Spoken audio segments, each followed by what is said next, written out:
15வது இரவு தராவி தொழுகையை நாம் முடித்துவிட்டு அமர்ந்திருக்கிறோம். அல்ஹம்துலில்லாஹ். அல்லாஹ் ஜல்லஷானஹு வ தஆலா நம்முடைய இந்த சிறு பெரு அமல்களை கபூல் செய்து கொள்வானாக. தேட்டத்தையும் கல்வியின் ஞானத்தையும் அல்லாஹ் இந்த ரமலானை அதிகமாக்கி கொள்ளக்கூடியவர்களுடைய பட்டியலில் நம் அனைவர்களையும் அல்லாஹ் இணைத்து அருள் புரிவானாக. மீதி இருக்கக்கூடிய நோன்பை சரிவர நிறைவேற்றி அல்லாஹ் வாக்களித்த ரய்யான் என்னும் சுவனபதியின் வாசலில் நம் அனைவர்களையும் அல்லாஹ் பிரவேசிக்க தௌஃபீக் செய்வானாக. நாம நபிமார்களினுடைய வரலாற்று தொடரிலே வானலோகத்தில் ஆதம் அலைஹி ஸலாத்து வஸ்ஸலாம் எப்படியெல்லாம் இருந்தார்கள், பூமிக்கு இறக்கப்பட்ட காரணம், அதைத் தொடர்ந்து ஷைத்தானுக்கும் அல்லாஹுக்கும் இடையில் ஏற்பட்ட வாக்குவாதங்கள், சூழ்ச்சிகள், ஷைத்தான் ஆதம் அலைஹிஸ்ஸலாத்தை வழிகெடுத்து அதற்கு பிறகு பூமியில் இறக்கப்பட்டு அவர்களுடைய பிச்சிலங்களினுடைய தொடரில் இரண்டாவது நபரினுடைய வாழ்க்கை வரலாற்றை நேற்றைய தினம் பார்த்தோம். அதுல சையதுனா ஷீஸ் அலைஹிஸ்ஸலாத்து வஸ்ஸலாம் அவர்களுடைய பிறப்பு முதல் இறப்பு வரைக்கும் குறுகிய வரலாற்றை நாம் தொடர்ந்து பார்த்து கொண்டே வருகிறோம். அந்த ஷீஸ் நபியினுடைய 6வது தலைமுறையாக சையதுனா இத்ரீஸ் அலைஹிஸ்ஸலாத்து வஸ்ஸலாம் அவர்கள் இடம்பெற்றிருக்கிறாங்க. மிக முக்கியமான நபியாக குர்ஆனும் ஹதீஸும் சில இடங்கள்ல சொல்லி காட்டும். இந்த ஷீஸ் இத்ரீஸ் அலைஹிஸ்ஸலாத்து வஸ்ஸலாம் அவர்களை பற்றி குர்ஆனில தெளிவாக பல இடங்களில் கூறப்படவில்லை. 2 இடங்களில் அல்லாஹ் அவர்களுடைய பெயரை பயன்படுத்துகிறான். இஸ்மாஈல வ இத்ரீஸ வதல் கிஃப்ல் வ குல்லும் மினஸ் ஸாபிரீன் அப்படின்னு சூரத்துல் மரியம்ல சொல்லுகிறான். இஸ்மாயில் நபியும் இத்ரீஸ் நபியும் துல் கிஃப்ல் என்ற நபியும் பொறுமையாளர்களாக இருந்தார்கள் அப்படின்னு மட்டும் அல்லாஹ் சொல்றான். இன்னொரு இடத்துல இத்ரீஸ் நபியை பற்றி இப்படி அல்லாஹ் சொல்லுகிறான், வத்குர் ஃபில் கிதாபி இத்ரீஸ் இன்னஹு கான ஸாதிகன் நபிய்யா. நபியே, இத்ரீஸ் என்ற ஒரு நபர் இருக்கிறார், அவரை பற்றி நீங்கள் நினைவு கூறுங்கள், நிச்சயமாக அவர் உண்மையாளராகவும் நபியாகவும் இருந்தார் என்பதாக சையதுனா இத்ரீஸ் அலைஹிஸ்ஸலாத்தை பற்றி அல்லாஹ் குர்ஆனில் 2 இடத்தில் சொல்லிவிட்டு ஒரு இடத்தில் அல்லாஹ் பதிவு செய்கிறான், அவர் உண்மையாளர் மற்றும் நபி அப்படின்றான். இப்ப இதை வச்சு நாம நினைச்சிடக்கூடாது மற்ற நபிமார்கள் எல்லாம் உண்மையற்றவர்கள் இல்லை, அப்ப உண்மையில் குறைந்தவர்கள் என்ற கருத்தல்ல. இத்ரீஸ் நபி அலைஹிஸ்ஸலாத்து வஸ்ஸலாம் அவர்களிடத்தில் இருந்த தனித்தன்மையை அல்லாஹ் ஜல்லஷானஹு வ தஆலா சொல்லி காட்டுகிறான். அப்ப இந்த இடத்துல இத்ரீஸ் அலைஹிஸ்ஸலாத்து வஸ்ஸலாம் குறுகிய காலகட்டத்தில் உலகத்தில் இருக்கிறார்கள். சுமார் 308 வருடங்கள் இந்த உலகத்தில் வாழ்ந்தாங்க. அவர்கள் எங்க வஃபாத்தானார்கள், எப்படி வஃபாத்தானார்கள் என்ற விஷயங்கள் குர்ஆனிலும் ஹதீஸிலும் காண கிடைக்கவில்லை. இத்ரீஸ் அலைஹிஸ்ஸலாத்து வஸ்ஸலாம் அவர்களுடைய ஆதம் நபியினுடைய நேரான வழித்தோன்றல்களில் வர்றதுனால அல்லாஹ் 3வது நபியாக இத்ரீஸ் அலைஹிஸ்ஸலாத்தை தேர்வு செய்தான். கல்வி ஞானங்களை இயல்பாகவே இத்ரீஸ் நபிக்கு அல்லாஹ் கொடுத்திருந்தான். முதலிலே பேனாவை பயன்படுத்துவது இத்ரீஸ் அலைஹிஸ்ஸலாம் தான். இப்படி எழுதணும் இப்படி என்றதாக மரப்பட்டைகளிலேயும் மணல்களிலேயும் தங்களுடைய விரல்களை வைத்து எழுதும் முறையை அறிமுகப்படுத்தியது இத்ரீஸ் அலைஹிஸ்ஸலாத்து வஸ்ஸலாம். அது மட்டுமல்ல, இவர்களுக்கு அல்லாஹ் கணக்கின் ஞானத்தையும் மற்றும் பூலோகத்தினுடைய அறிவு, அதாவது சூரியன் சந்திரன் இது போன்ற விண்மீன்களினுடைய ஞானத்தையும் அல்லாஹ் கற்றுக் கொடுத்திருந்தான். இத்ரீஸ் அலைஹிஸ்ஸலாத்தை பற்றி நபி ஸல்லல்லாஹு அலைஹி வஸல்லம் அவர்கள் ஒரு ஹதீஸ்ல இப்படி சொல்றாங்க, இன்னஹு நபியும், அவர் ஒரு நபியாக இருந்திருக்கிறார், யுஅல்லிமுல் கிதாப், மக்களுக்கு வானசாஸ்திர கலைகளை அவர் தங்களுடைய விரல்களின் மூலமாக மண்களில் எழுதி அவர் கற்றுக் கொடுக்கக்கூடியவராக இருந்திருக்கிறார் என்பதாக இல்முல் ஃபலக் வல் ஹிசாப் இது போன்ற கலைகளை அல்லாஹ் அவருக்கு கற்றுக் கொடுத்திருந்தான். புவியியல் மற்றும் கணிதத்தில தேர்ச்சி பெற்றவர்களாக இருந்திருக்கிறாங்க. வரலாற்றிலே வருகிறது, சையதுனா இத்ரீஸ் அலைஹிஸ்ஸலாத்து வஸ்ஸலாம் அவர்களை பற்றி நிறைய ஒரு இடத்தில் வரும்.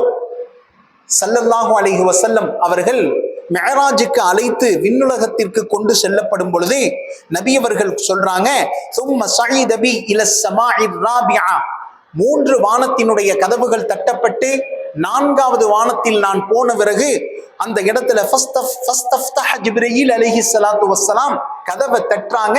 உள்ள இருந்து சப்தம் வருகிறது.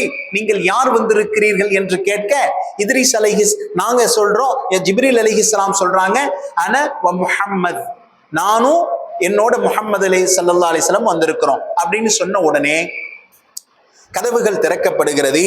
இத்ரீஸ் அலைஹிஸ்ஸலாத்து வஸ்ஸலாம் இதன் அன பி இத்ரீஸ், அப்பொழுது நான் முதலில் நபி இத்ரீஸ் அலைஹிஸ்ஸலாத்தை பார்த்தேன் என்பதாக நபி ஸல்லல்லாஹு அலைஹி வஸல்லம் அவர்கள் மிஅராஜுக்கு அழைத்து சென்ற உடனே சொல்லி காட்டுறாங்க. இந்த ஹதீஸ் இத்தோடு முடிகிறது. இத்ரீஸ் அலைஹிஸ்ஸலாம் எந்த இடத்தில் வஃபாத்தானார்கள் என்ற செய்தி தெளிவாக குர்ஆனிலேயும் ஹதீஸிலேயும் பதிவு செய்யப்படவில்லை. சில ரிவாயத்துக்கள்ல நபி இத்ரீஸ் அலைஹிஸ்ஸலாம் எந்த இடத்தில் இருக்கிறார்கள் என்பதாக வந்தால் குர்ஆன்ல ஒரே ஒரு இடத்துல அல்லாஹ் நபி இத்ரீஸ் அலைஹிஸ்ஸலாத்தை பற்றி சொல்லுகிறான், வரஃபஅனாஹு மகானன் அலிய்யா, அவரை நாம் உயர்த்தி கொண்டோம் என்று அல்லாஹ் சொல்லுகிறான். வானலோகத்தின் பக்கம் உயர்த்தி கொண்டோம் அப்படின்னு வருது. வானலோகம்ன்றது இல்ல, வரஃபஅனாஹு மகானன் அலிய்யா, உயர்ந்த இடத்தில் அவரை நாம் உயர்த்தி கொண்டோம் வருது. இதை வைத்து சில பேர் சொல்றாங்க அல்லாஹ் அவரை வானத்தில் உயர்த்தி கொண்டான் அப்படின்றாங்க. என்னங்க, முதல்ல இந்த ரிவாயத்துக்கள், இவர்களை பற்றி இருக்கக்கூடிய அதிகமான ரிவாயத்துக்கள் எப்படி என்பதை நாம புரிந்து கொள்ளணும். நபி அவர்கள் பிறந்த பிறகு அறிவிக்கக்கூடிய ஹதீஸ்கள் அனைத்திற்கும் நபியுடைய ஹதீஸ் என்று சொல்லுவாங்க. நபி அவர்கள் பிறப்பதற்கு முன்னால சில ஹதீஸ்கள் இருக்கும். தௌராத்தில் குறிப்பிடப்பட்டவைகள், பனி இஸ்ரவேலர்களுடைய கதைகள், இவைகள் அனைத்து கதைகளுக்கும் ரிவாயாத்துல் இஸ்ரேலியா, இஸ்ரேலி ரிவாயத் என்று சொல்லுவாங்க. இஸ்ரேலி ரிவாயத் என்று சொல்லுவாங்க. ஒரு ஹதீஸ்ல ஒரு இடத்துல இப்படி வரும், உமர் பின் கத்தாப் ரலியல்லாஹு அன்ஹு ரசூலுல்லாஹ்ட்ட வேக வேகமா வந்து, யா ரசூலல்லாஹ், தௌராத்திலையும் குர்ஆனை போலவே சில ஹதீஸ்கள் நல்ல விஷயங்கள் இருக்கிறதே, அவைகளை நாம் அமல் செய்து கொள்ளலாமா அப்படின்னு உமர் ரலியல்லாஹு நபி ஸல்லல்லாஹு அலைஹி வஸல்லம் கேட்பாங்க. எப்போ இந்த விஷயத்தை ரசூலுல்லாஹ் கேட்ட உடனே ரசூலுல்லாஹ்வினுடைய முகம் சிவக்கிறது. நபி அவர்கள் இப்படி சொல்றாங்க, லவ் கான மூஸா ஹய்யன் லா யஸஉஹு இல்லா திபாஇ, மூஸா வந்து உயிரோடு இருந்தாலும் அவருக்கு கொடுக்கப்பட்ட மார்க்கத்தை விட்டுட்டு அவர் என்னத்தான் பின்பற்றி ஆக வேண்டும். அப்ப இதுல இருந்து நமக்கு விளங்குறது என்ன அப்படின்னா, ஒவ்வொரு நபிமார்களுக்கும் அல்லாஹ் ஒரு பீரியடை ஏற்படுத்தி இருக்கிறான். இதுக்கு முன்னாடி ஆட்சி செய்த ஆட்சியாளர்கள் எவ்வளவோ நலத்திட்டங்களை கொடுத்திருப்பாங்க. எலெக்ஷன்ல பார்க்கிறோம், எவ்வளவோ நலத்திட்டங்கள், சலுகைகள் இருக்கும். அதற்கு பிறகு ஆட்சி மாற்றம் என்று வந்துவிட்டால் முன்னால சொன்ன எல்லா சலுகையும் நிப்பாட்டிடுவான்.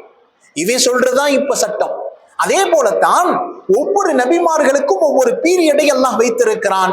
அந்த நபி இந்த உலகத்தை விட்டும் சென்று விட்டால் இறுதியாக வந்த முஹம்மது ஸல்லல்லாஹு அலைஹி வஸல்லம் அவர்களுடைய உம்மத் அவர்களுக்கு கொடுக்கப்பட்ட குர்ஆனை தான் பின்பற்றியாக வேண்டும். நபியே வந்தாலும் முஹம்மதை தான் பின்பற்றியாக வேண்டும் என்பதை ஸல்லல்லாஹு அலைஹி வஸல்லம் சொல்றாங்க. அப்ப அதற்கு முன்னால் அறிவிக்கப்பட்ட ரிவாயத்துக்களுடைய சட்டத்தை பற்றி சொல்றாங்க. தௌராத்தினுடைய விஷயத்திலாக இருக்கட்டும், இஸ்ரவேலர்களுடைய கதைகளாக இருக்கட்டும், இவைகளை பற்றி முன்னால் வாழ்ந்த நபிமார்களுடைய ரிவாயத்துக்கள்ல நம்முடைய நிலைப்பாடு என்ன என்று சொன்னால், முதலாவது சட்டம் என்ன அப்படின்னா, இஸ்ரேலி ரிவாயத்துக்கள், தௌராத்தினுடைய ரிவாயத்துக்கள்ல பொறுத்த வரைக்கும் வைதா வாஃபகல் குர்ஆன வல் ஹதீஸ், அந்த ரிவாயத்துக்கள் குர்ஆனுக்கும் ஹதீஸுக்கும் ஒத்து போனால் ஃபஹுவ மக்பூல், அதை ஏற்றுக்கொள்ள வேண்டும். வைதா ஹாலஃபல் குர்ஆன வல் ஹதீஸ், அந்த இஸ்ரேலி ரிவாயத்துக்கள் குர்ஆனுக்கும் ஹதீஸுக்கும் மாற்றமாக இருந்தால் ஃபருத்த, அதை விட்டுவிட வேண்டும், அதை ஏற்றுக்கொள்ள கூடாது. அடுத்து இன்னொரு சிலது குர்ஆனுக்கும் ஒத்து போகல, ஹதீஸுக்கும் முரணாக இல்லை அப்படின்னா ஆமன்னா சல்லம்னா, அதை நாம கேட்டோம், உண்மைப்படுத்தவும் தேவையில்லை, பொய்ப்பிக்கவும் தேவையில்லை. இப்ப விஷயத்துக்கு வந்துருவோம். இந்த இஸ்ரேலி ரிவாயத்துக்களில் தான் இத்ரீஸ் அலைஹிஸ்ஸலாத்தை பற்றி குறிப்பிடப்பட்டிருக்கிறது. அவரை அல்லாஹ் வானத்திற்கு தூக்கி கொண்டான். அப்ப வானத்திற்கு தூக்கி கொண்டால் நம்முடைய குர்ஆனுக்கும் ஹதீஸுக்கும் இது மாற்றமாக இருக்கிறதா என்று சொன்னால் ஒரு சில விரிவுரையாளர்கள் சொல்றாங்க மாற்றம் இல்லை.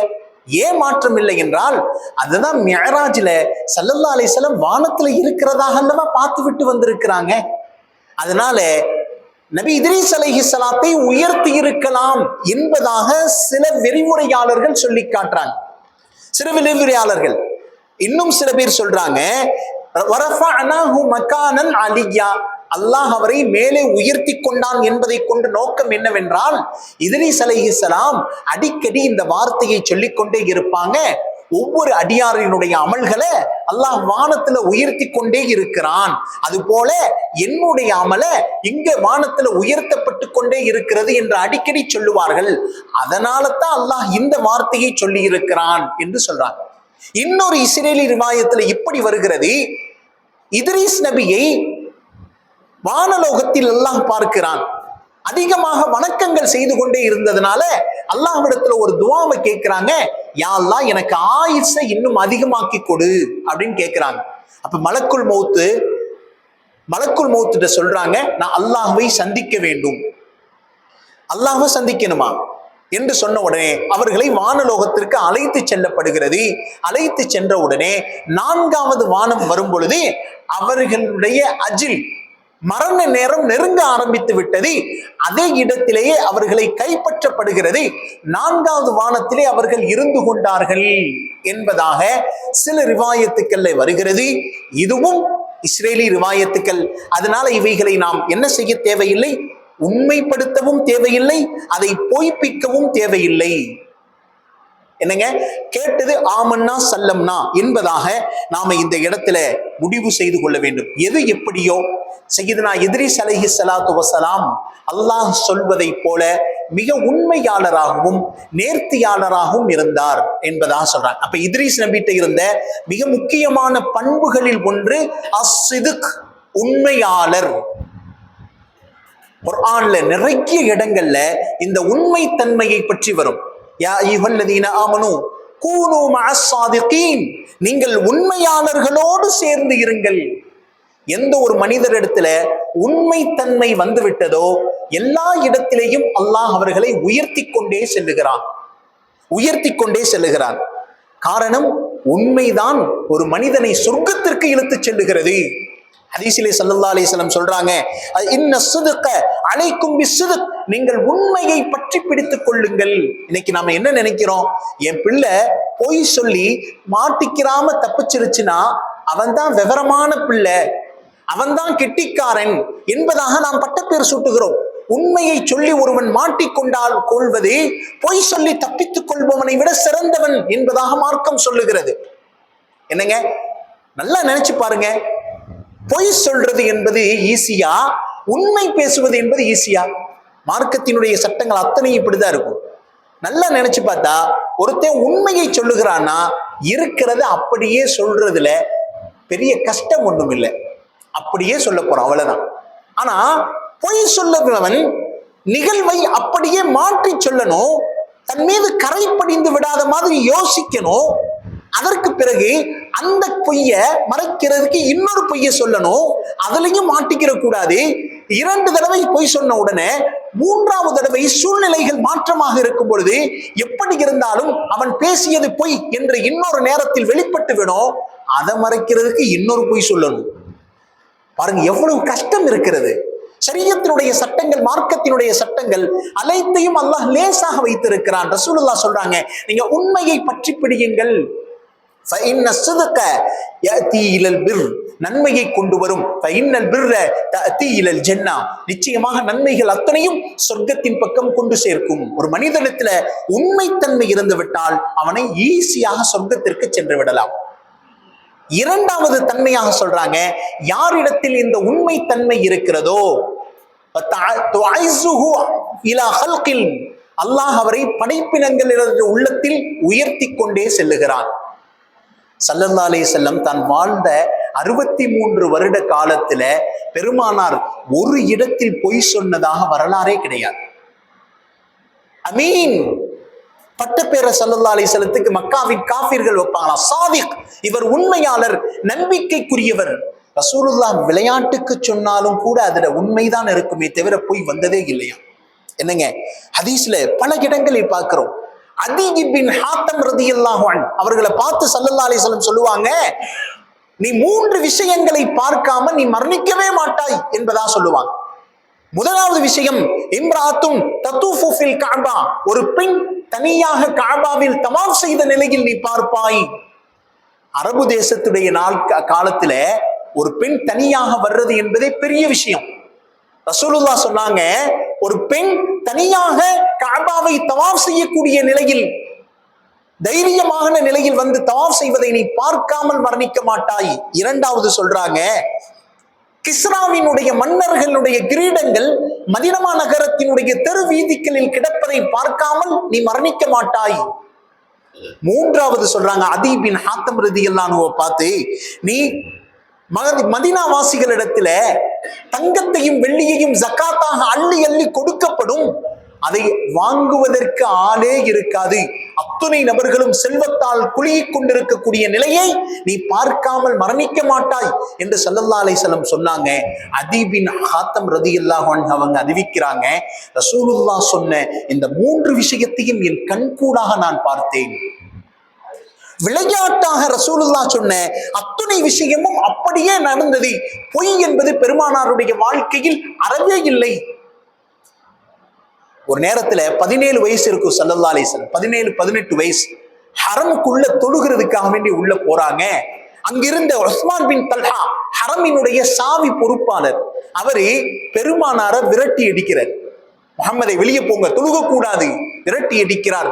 பெருமானார் ஸல்லல்லாஹு அலைஹி வஸல்லம் சொன்னாங்க, ஒரு நேரம் வரும், அந்த நேரத்தில் கஅபாவினுடைய சாவி என்னுடைய கையில் இருக்கும், நீங்கள் அமைதியாக இருங்கள் என்று சொன்னாங்க. அவர் கிண்டல் என்று நினைத்து கொண்டு போய்விட்டார். பெருமானார் ஸல்லல்லாஹு அலைஹி வஸல்லத்துடைய வரலாறு அப்படியே மாறுகிறது. அல்லாஹ் மக்காவினுடைய வெற்றியை தருகிறான். புடைசூழ மக்காவினுடைய வீதிகளில் பெருமானாரினுடைய படை உள்ளே நுழைகிறது. உஸ்மான் பின் தல்ஹா ரலியல்லாஹு அன்ஹு பயந்து நடுங்கி ஒரு வீதியினுடைய ஓரத்தில் நின்று கொண்டிருக்கிறார்கள். பெருமானார் ஸல்லல்லாஹு அலைஹி வஸல்லம் அவர் அருகே வந்து நின்று பெருமானார் சொன்னார்கள், நான் சொன்னேன் அல்லவா, கஅபாவினுடைய சாவி என் கரங்களில் வரும் என்று உனக்கு நான் அப்பொழுதே உணர்த்தினேன் அல்லவா என்று சொல்லிக் கொண்டிருக்கும் போது கஅபாவின் சாவியை மீண்டும் அவர் கையிலே கொடுக்கிறார்கள். உனது வம்சவழிதான் இந்த கஅபாவை நிர்வாகம் செய்யும் என்ற பெருமானாரினுடைய வாக்கு இதுவரைக்கும் அவர்களுக்கு தொடர்ந்து அவர்களுடைய வம்சாவளி வந்து கொண்டே இருக்கிறது என்று சொன்னால், பெருமானார் நகைச்சுவையாக சொன்ன விஷயங்களும் பெருமானார் விருப்பத்தோடு சொல்லக்கூடிய அத்துணை விஷயத்தையும் அல்லாஹ் கபூல் செய்கிறான். உண்மையை மட்டுமே அவர்கள் பேசுவார்கள். உம்முல் ஃபத்ல் ரலியல்லாஹு அன்ஹு வருவாங்களாம், அப்பாஸ் ரலியல்லாஹுடைய மனைவி கர்ப்பமான நிலையில வருவாங்களாம். அவரை பார்த்து சொல்லுவாங்களாம், உனக்கு பையன் பிறப்பான், ஆண் குழந்தை பிறக்காம், நீ அப்துல்லா என்று பெயர் வை என்று சொல்லிவிட்டு சென்று விடுவார்கள். சிறிது காலத்தில் அவர்களுக்கு ஆண் குழந்தையே பிறந்தது. வரலாறு சொல்லும். பெருமானார் பேசிய எந்த ஒரு விஷயத்தையும் அல்லாஹ் ஜல்லஷானஹு வ தஆலா வீணாக்கியதில்லை. உண்மை எந்த இடத்தில் இருக்கிறதோ அந்த நபர்களை அல்லாஹ் ஜல்லஷானஹு வ தஆலா உயர்த்தி கொண்டே செல்லுகிறான். மூன்றாவது விஷயமாக யாரிடத்தில் உண்மை இருக்கிறதோ அவர்களுக்கு கொடுக்கக்கூடிய கிஃப்ட். மூன்றாவது தஆமுலுன் நாஸ், மக்களிடத்தில் அல்லாஹ் செல்வத்தையும் பொருளாதாரத்தையும் அவருக்கு அதிகமாக்கி கொண்டே இருக்கிறான் அப்படின்னு ஹதீஸிலே நம்மால் பார்க்க முடிகிறது. ஈமானோடு சம்பந்தப்பட்டது இந்த சிதுக் உண்மை. ஸல்லல்லாஹு அலைஹி வஸல்லம் ஒரு சமயம் சஹாபாக்களோடு உட்கார்ந்து இருக்கிறார். திடீரென்று பெருமானார் ஸல்லல்லாஹு அலைஹி வஸல்லம் இப்படி ஒரு கேள்வியை கேட்கிறாங்க, அஃப அன்தும் முஃமினூன ஸாதிகூன், நீங்கள் எல்லாம் உண்மை முஃமின்களா அப்படின்னு கேட்கிறாங்க.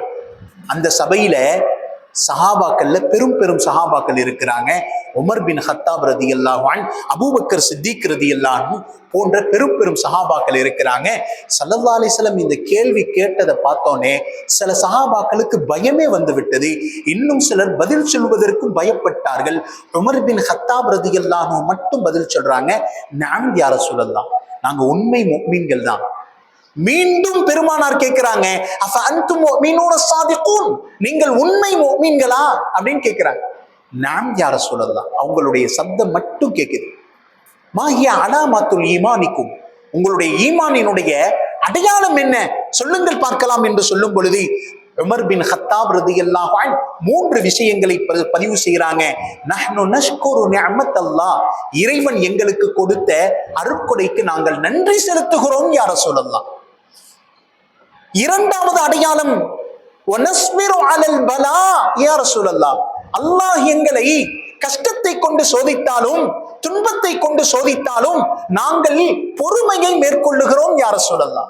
இன்னைக்கு நாம முஸ்லிம் என்று நினைத்தால் என்ன நினைக்கிறோம்?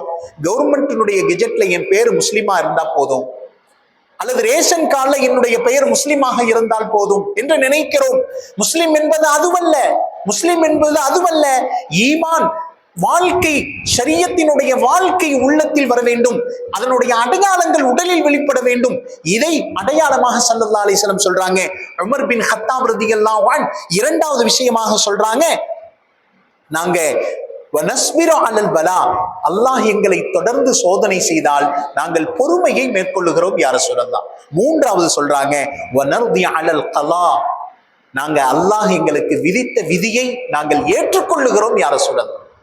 இப்ப மூன்று விஷயங்கள் சொல்லும் பொழுது பெருமானா ஸல்லல்லாஹு அலைஹி வஸல்லம் சொல்றாங்க, அன்தும் ஸதக்தும், நீங்கள் உண்மை முஃமின்கள் என்று சாட்சி சொல்லிவிட்டீர்கள் என்பதாக ஸல்லல்லாஹு அலைஹி வஸல்லம் சொல்றாங்க. அப்ப உண்மை எல்லா இடத்திலேயும் வர வேண்டும். ஈமானோடு மிக முக்கியமான சம்பந்தப்பட்டது இந்த உண்மை தன்மை. அடுத்து 3 இடங்கள்ல உண்மைக்கு மாற்றமாக பொய் சொல்லுவதற்குரிய அனுமதியை மார்க்கம் தந்திருக்கிறது.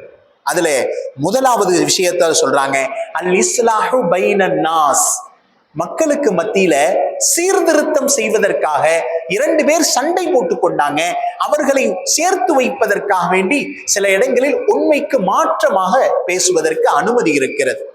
என்னங்க இரண்டாவது, ஏன்னா நம்ம ஆட்கள் தான் எந்தெந்த இடத்துல பொய் சொல்லணும்னு தேடி தேடி பொய் சொல்றது நம்மால் தான். வியாபாரமா இருக்கட்டும், கொடுக்கல் வாங்கலாக இருக்கட்டும், தொழில்துறைகளாக இருக்கட்டும், ஏதாவது ஒரு சரியத்தினுடைய ஓட்டைகள் இருக்காதா? 3 பேரு ஒரு வனாந்தர காட்டு வழியா போய் கொண்டிருந்தாங்க. ஒரு முஸ்லிம், ஒரு கிறிஸ்தவர், ஒரு யூதர், 3 பேர் போய்கிட்டு இருந்தாங்க. 3 பேர்த்திட்டையுமே ஒரே ஒரு ரொட்டி இருக்கு. அந்த ஒரே ஒரு ரொட்டியை சாப்பிட்டா தான் முடியும். அதை ஒரு ஆள்னால சாப்பிட முடியும். ஒரு ரொட்டியை 3ஆ போட்டா 3 பேருக்குமே பசி எடுத்துரும். ஒருத்தர் தான் சாப்பிட முடியும். இப்ப என்ன செய்யறது? 3 பேர் ஆலோசனை பண்றான், என்ன செய்யலாம் அப்படின்ற உடனே நம்மால ஐடியா உடனே கொடுப்பாரு. நம்மால தான் ஐடியானாலே உடனே கொடுத்துருவாரு. அவர் சொல்றாரு, 3 பேருமே இன்னைக்கு நைட்டு தூங்குவோம், யார்கிட்ட நல்ல கனவு வருதோ அவங்க காலையில எந்திரிச்சோடனே அந்த ரொட்டியை சாப்பிட்டுட்டோம் அப்படின்ன உடனே 2 பேர் சொல்றாங்க, நல்ல ஐடியாவா இருக்கு, இதையே நம்ம ஃபாலோ பண்ணலாம் அப்படின்ன உடனே 3 பேருமே தூங்க ஆரம்பிச்சிட்டாங்க. தூங்க ஆரம்பிச்சோன்னா அடுத்த நாள் காலையில விடியுது. விடிஞ்ச உடனே நம்மால் உடனே எந்திரிச்சு எல்லாத்துக்கும் முன்னாடி கேட்டாரு, நீ என்ன கனவு கண்டனே ஒரு கிறிஸ்தவரை பார்த்து கேட்ட உடனே அவர் சொல்றார், நான் முதல் வானத்துக்கு போனேன். முதல் வானத்துக்கு போய் என்னுடைய ஜீசஸ் சையதுனா ஈசா அலைஹிஸ்ஸலாத்தை பார்த்தேன். அவர் சொல்றார், மக்கள்ல ரொம்ப நல்லவர் நீதான் அப்படின்னார். ஷபாஷ், இது போல கனவு சிறந்த கனவாக இருக்கிறதே அப்படின்ன உடனே நம்மால் அடுத்த ஆள்கிட்ட கேட்கிறாரு, நீ என்ன கனவு கண்ட? நான் தூர்சினா மலைக்கு போனேன், எங்க மூசா நபியை பார்க்கறதுக்காக வேண்டி நான் போனேன்னார். ஷபாஸ், இவ்வளவு அருமையான கனவாக இருக்கிறதே அப்படின்ன உடனே இந்த 2 பேர் சேர்ந்து நம்மால்ட்டு கேட்கிறாங்க, நீங்க என்ன கனவு கண்ட அப்படின்ன உடனே இவர் சொல்றாரு, நான் நன்றாக தூங்கிக் கொண்டிருந்தேன், திடீரென்று இரவோடு இரவாக ஜிப்ரீல் அலைஹிஸ்ஸலாத்து வஸ்ஸலாம் என்னை வந்து எழுப்புனாங்க. தம்பி, பசியோடு தூங்கக்கூடாது, அந்த ரொட்டியை சாப்பிட்டுட்டு தூங்கிரு அப்படின்னாங்க. நான் இரவோடு இரவாக அந்த ரொட்டியை சாப்பிட்டுட்டேன். என்னங்க, அப்ப எப்படி எல்லாம் யோசிக்கிறார்கள் பார்க்கிறோம். நம்மால் எந்த இடத்துல சரியத்தினுடைய சட்டங்கள் ஓட்டை இருக்கிறதோ அதை மட்டும் கரெக்டா கேட்சி பிடிச்சு என்ன செய்வாரு, அதை அப்படியே பின்பற்றுவார். அப்ப மார்க்கம் சொல்லி காட்டுகிறது, 3 இடங்களில் உண்மைக்கு மாற்றமாக பேசுவதற்கு அனுமதி தந்திருக்கிறது. அதுல முதலாவது அல் இஸ்லாஹு பைனன் நாஸ், 2 பேரை சேர்த்து வைப்பதற்காக. இரண்டாவது காரணம் எழுதுகிறது, அல் இஸ்லாஹு பைன ஸௌஜைன், ஒரு கணவன் தன் மனைவிட்ட உண்மைக்கு மாற்றமாக சொல்றதுக்கு அனுமதி இருக்கு. ஏன்னா மார்க்கம் கணவனுடைய நிலைமையை நல்லா புரிஞ்சு வச்சிருக்கு. 300 ரூபாய் சேலையை வாங்கிட்டு வரியா, ஸ்டிக்கரை மாத்தி 1300 நீ கொடுத்தாலும் சரியத்தில் நீ நிரபராதின்னு நீ உண்மையை சொல்லிவிட்டாய் கூடும். மார்க்கத்தில் அனுமதி இருக்கிறது. பெண்களுடைய உள்ளத்தை ஏமாற்றுவதற்கும் அவர்களை இணக்கமாக வாழ்வதற்கும் மார்க்கத்தில் அனுமதி கொடுக்குது. என்னங்க, அது மனைவியுடைய நுட்பத்தை புரிந்த கணவனாலதான் இதை செய்ய முடியும். ஒரு ஜட்ஜு கேட்கிறாராம், என்னப்பா உன் ஒய்ஃபை நேத்து இந்த அறை அரைஞ்சிருக்கிற, ஏன் அந்த ஒய்ஃபே கேஸ் கொடுக்கிற அளவுக்கு ஏன்பா அப்படி பெண்களை போட்டு அறையிற அப்படின்ற உடனே அவர் சொல்றாரா, நான் எதுக்காக வேண்டி அரைஞ்சேன்னு தெரிஞ்சா நீங்க அமைதியா இருப்பீங்க அப்படின்னா. என்னதான்ப்பா சாட்சி சொல்லுப்பா. யுவரானர், அவர் என்கிட்ட ஒரு ஒரு கிஃப்ட் ஒண்ணு கொடுத்தா.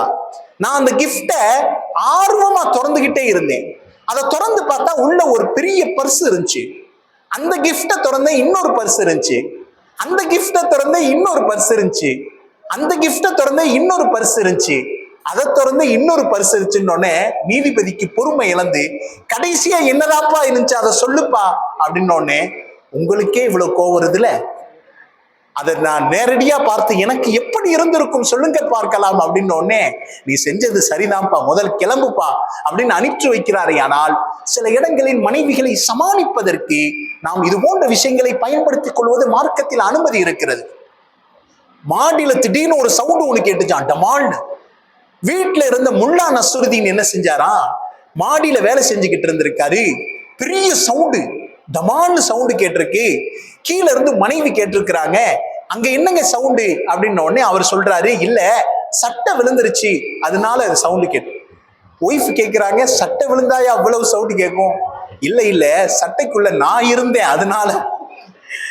அப்ப மார்க்கத்துல சில இடங்களில் மனைவிகளை சமாளிப்பதற்காக வேண்டி இது போன்ற மாற்று கருத்துக்களை பேசுவதற்கு மார்க்கத்தில் அனுமதி இருக்கிறது. மூன்றாவது காரணமாக சொல்லுகிறார்கள், போர்க்களத்தில் எதிரியை வெற்றி கொள்வதற்காக இந்த இடங்களிலேயும் உண்மைக்கு மாற்றமாக சொல்லுவதற்கு அனுமதி இருக்கிறது. இது தவிர்த்து எந்த இடத்திலேயும் பொய் பேசுவதற்கு, உண்மையை மாற்றிச் சொல்லுவதற்கு அனுமதி இல்லை.